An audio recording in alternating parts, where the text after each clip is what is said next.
Singapore must always be our best home. A place where we feel that we belong, where we show our loyalty to our country, where we take pride in what we've achieved together and what we stand for. A home we love, which is a theme for this year's NDP. Families are a big part of what home means, because families are central to our sense of who we are. You are not the job you do, but you are papa or mama or daughter or granddaughter or cousins. These are the links which are the closest. Families give us the reason to defend and protect what we have.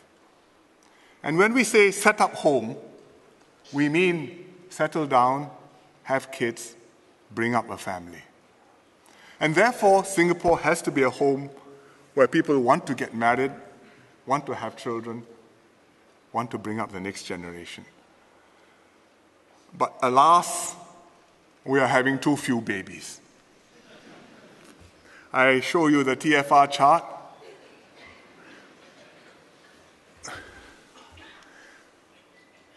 This is replacement level, 2.1 total fertility rate, which means every woman produces 2.1 kids, replaces herself, her husband, and a little bit to spare.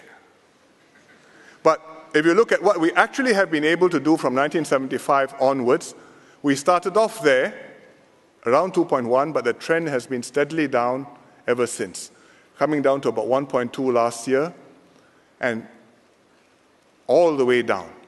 There are ups and downs from year to year. The red years are 12 years apart. 76, 88, 00, and 12. But I cannot imagine the 12 being here. And therefore, we have a problem. The long-term trend is down, but we cannot give up.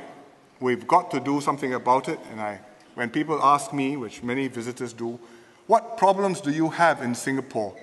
I offer them this one as an example of one not easy to solve. And they give me their ideas, sometimes serious, sometimes not. One Asian politician said, "Why don't you have more blackouts?"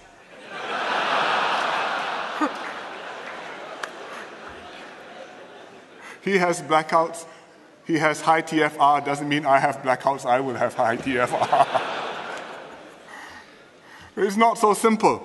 More Singaporeans remain single or they're getting married earlier. Part of the reason is that we're working too long hours. And I'm saying this quite seriously. I think being connected 24/7 is marvelous, but having email round the clock is not an entirely good thing. Married couples are having fewer children. On average, now, each married woman has 2 kids. Previously it was more, so this number has also been coming down.